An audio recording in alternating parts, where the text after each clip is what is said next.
കൂട്ടുകാരെ, എല്ലാ കൂട്ടുകാർക്കും മിഠായി കഥകളിലേക്ക് സ്വാഗതം. ഒരു ഹിമാലയൻ കഥ കേട്ടാലോ?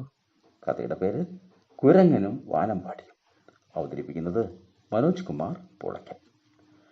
ഒരു വാനമ്പാടി ഹിമാലയത്തിൻ്റെ താഴ്വരയിൽ ഒരു മരത്തിൽ മനോഹരമായ കൂടുകൂട്ടി.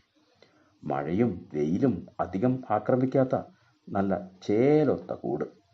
മഴക്കാലം വന്നു. അല്പം പോലും ഇടതടവില്ലാത്ത മഴ തുടങ്ങി. ആ കിളി തൻ്റെ കൂടിനുള്ളിൽ സുഖമായി ഇരിക്കുകയായിരുന്നു. അപ്പോൾ ഒരു കുരങ്ങൻ നനഞ്ഞു കുളിച്ച് ആ മരത്തിൻ്റെ ചുവട്ടിലെത്തി. വല്ലാത്ത തണുപ്പ് മൂലം അവൻ്റെ പല്ലുകൾ കൂട്ടിയടിക്കുന്നുണ്ടായിരുന്നു. കുരങ്ങൻ്റെ അവസ്ഥ കണ്ട് വാനമ്പാടി ഉപദേശം ആരംഭിച്ചു. "ഹേ കുരങ്ങച്ച, നിന്റെ കയ്യും കാലും തലയുമൊക്കെ മനുഷ്യരുടെ പോലെ തന്നെ. എന്നിട്ടും അവർ ചെയ്യുന്നത് പോലെ നീ എന്താണ് താമസിക്കാനുള്ള വീട് കണ്ടുപിടിക്കാത്തത്?"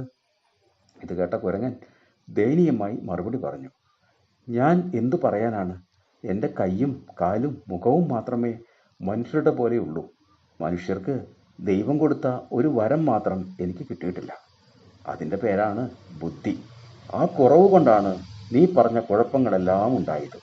വാനമ്പാടിക്ക് തൃപ്തി വന്നില്ല. ആ കിളി പിന്നെയും കുരങ്ങനെ കുറ്റം പറയാൻ തുടങ്ങി. "അതൊന്നുമല്ല യഥാർത്ഥ സംഗതി. നീ ചപലനാണ്. തോന്നിയ പോലെ അവിടെയും ഇവിടെയുമൊക്കെ ചാടി നടക്കും. ഒരു വീടുണ്ടാക്കണമെങ്കിൽ നന്നായി അധ്വാനിച്ചാൽ മാത്രമേ പറ്റുകയുള്ളൂ. മനസ്സുറപ്പില്ലാത്ത നിന്നെപ്പോലുള്ളവർക്ക് അതും നടക്കില്ല. അത്ര തന്നെ. അനുഭവിച്ചോ ഈ മഴയും തണുപ്പുമെല്ലാം." വാനമ്പാടിയുടെ ഉപദേശവും കുറ്റപ്പെടുത്തലും കുരങ്ങിന് ഇഷ്ടപ്പെട്ടില്ല. അവൻ മരത്തിൻ്റെ മുകളിലേക്ക് പറക്കുന്ന വേഗത്തിൽ കയറി. എങ്കിലും കിളിയെ പിടിക്കാൻ പറ്റിയില്ല. അതിനെ കൈക്കിൽ കിട്ടാത്ത ദേഷ്യത്തിൽ ആ കൂട് തല്ലി തകർത്തു. അങ്ങനെ അവൻ്റെ അരിശം തീർന്നു. കൂട്ടുകാരെ, ആവശ്യമില്ലാത്തിടത്ത് ഉപദേശിക്കാൻ ശ്രമിച്ചാൽ ഇതായിരിക്കും ഫലം. കൂട്ടുകാർക്ക് കഥ ഇഷ്ടമായോ? എങ്കിൽ പുതിയൊരു കഥയുമായി നമുക്ക് നാളെ കാണാം. എല്ലാവർക്കും നല്ലൊരു ദിനം ആശംസിക്കുന്നു. Story uncle.